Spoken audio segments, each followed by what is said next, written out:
viewers, Eknath Shinde camp has sought now 7 days to respond to summons. The Shinde camp will ask for more time as per our right. That's the word coming in from Guwahati. Shinde has sought legal advice over disqualification of MLAs. 16 of his MLAs have been disqualified by the Deputy Speaker, which comes from the NCP. The Shinde's camp key huddle at 12 noon. Now, Shinde supporters to gather outside Thane residence, his own residence in Thane, Shinde Sena to organize rallies in Maharashtra. So there is pressure that is going to be put by Eknath Shinde from his core areas of strength, which lie in Thane, in Kalyan, and this pressure mounted here by his supporters there to show that the real Shiv Sena is his now, that he not just has the party MLAs in terms of sheer girth of strength, but he also has the flag-bearing cadre who is going to protest in his favor, who is going to go to these rallies in his favor. So a lot of posturing, viewers, going on, muscle flexing, political muscle flexing, going on from both ends, because you just heard Sanjay Raut, who went ahead and said that they will have to come back and face the people, especially the cadre.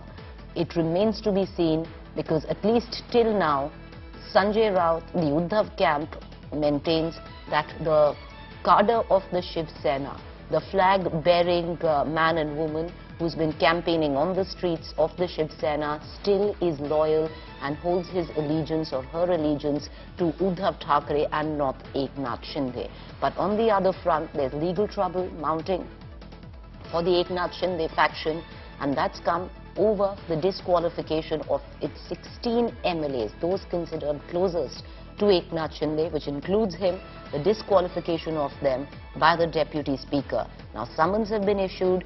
As per what Eknath Shinde says, it is his right, and he has sought a 7-day time to respond to those summons. In midst of all of this, Eknath Shinde went and met Devendra Fadnavis to get in a larger, in terms of possibly morale boosting, where he is concerned, where his men are concerned.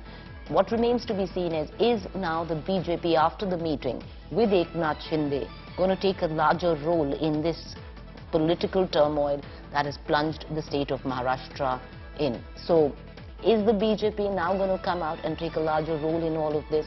Will they now, instead of just being in the background, possibly come out and make a public expression or show a public expression of support to the Eknath Shinde faction? It remains to be seen, but the way things have ensued, especially with the meeting between Eknath Shinde and Devendra Fadnavis, it seems to suggest that's the way things are going. On the other hand, Eknath Shinde has sought for more time. He says it's his legal right.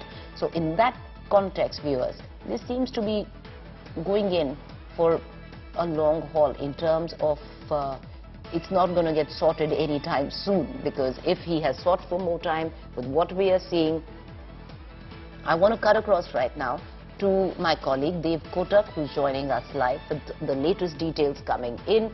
Dev, in the light of the disqualification, Eknath Shinde has now sought more time. He wants 7 days as per protocol to respond to the summons that have been sent to him. But at the back of that, now there seems to be massive amounts of posturing in the state of Maharashtra. If the Uddhav faction says you come to Maharashtra, come to Mumbai and we'll show you, they need to come and face the people. Eknath Shinde saying that the people lie with him. There will be protests against Uddhav Thackeray. There will be rallies which will take place. Interesting, because now even the cadre has come into question. Are we going to see most of these protests take place in Thane, in Kalyan? Yes, essentially, because that happens to be the stronghold of Eknath Shinde, who is leading the rebel faction of MLAs who are currently staying in Guwahati.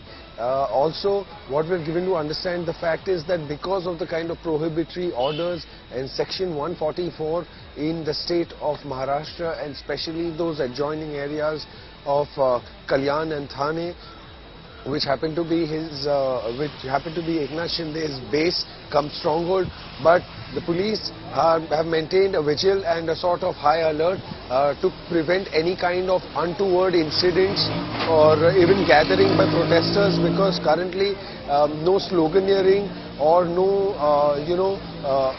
pasting of posters that promote negativity or sort of go against any leaders in any way, given the kind of political situation that exists.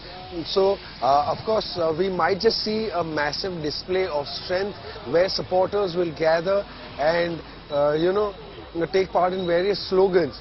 But however, if we are expecting protests as such, it wouldn't be the right thing to say at this point in time, because like I mentioned, that Section 144 is in full effect and force. So the cops are going to maintain a very tight vigil, not allowing any kind of such activities that may prompt them to take action or even remotely sort of go against the kind of prevailing situation in the state of Maharashtra, especially given the kind of delicate political situation that exists at this point in time. So these are the kind of details that we have. Of course, also the police had said no carrying of sticks, stones or any kind of weapons is allowed, no pasting of posters or sloganeering, no anti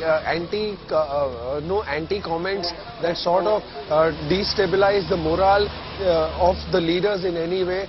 So these are the kind of measures that have been put into place and are in full effect at this point in time.